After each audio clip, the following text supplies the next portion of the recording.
basically said, hey, you'd be great. We'd like to have you. That's it. Wow. So how did you feel at that time? How did Judy feel about moving from Peoria, right, to Washington, D.C. at that point? Well, I've never been overwhelmed by having a responsibility that weighs about 100,000 times more than I do and having to figure out how to deal with it. Mm-hmm. And of course, I was only about 41 at that point, or maybe even less. And I had to kind of just make up my mind, I'm going to do this. I had 22,000 people I was accountable for, and I had a staff in the Pentagon of about 300. And I didn't know diddly squat about the job. Yes, I love to garden. Does that go hand in hand with the whole, like, you needing to be alone after extending yourself so much? Oh, yeah, I connect, and I pray, and I get myself connected to God. I like to get my hands in the dirt. Yeah. I don't want to wear gloves. I want to feel it. And then seeing life and growth gives you a hope as well.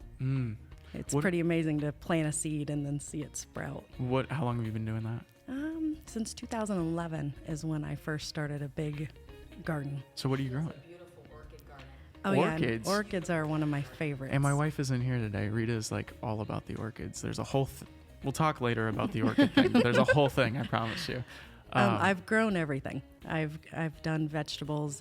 Right now I don't have a vegetable garden going because I have too many other things, but I've got, pineapple and peppers and little veggies. Yeah. But my orchids are amazing. And I'm one of those that if I'm walking by somewhere, I'll snag a little piece of a plant, and then I go home and propagate. Is that ethical? I've had to stop her at a restaurant before from stealing.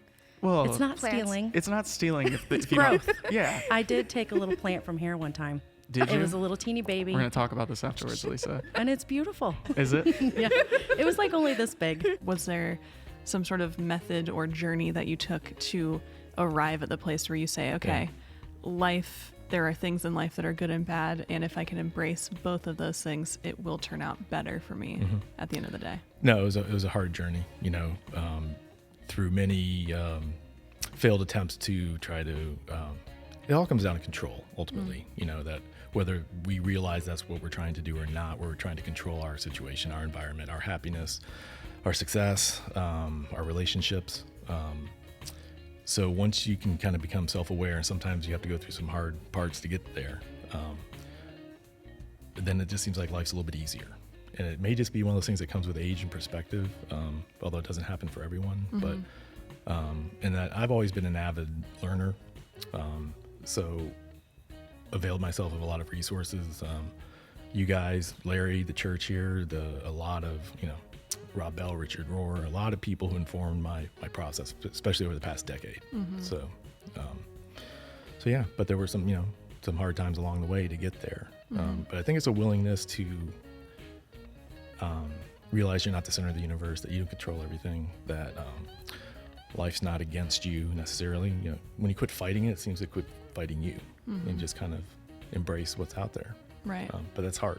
Yeah. Well, I think it's important for kids particularly to experience the world.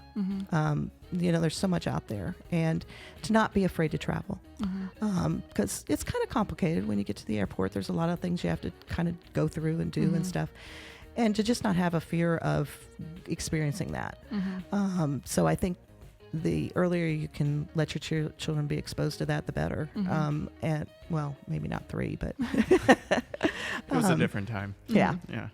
But so I think that, and when you especially go overseas, you just get to experience other people's lives and, see things that you just couldn't see otherwise without traveling. And so I just think there's a value in broadening your perspective of life by traveling.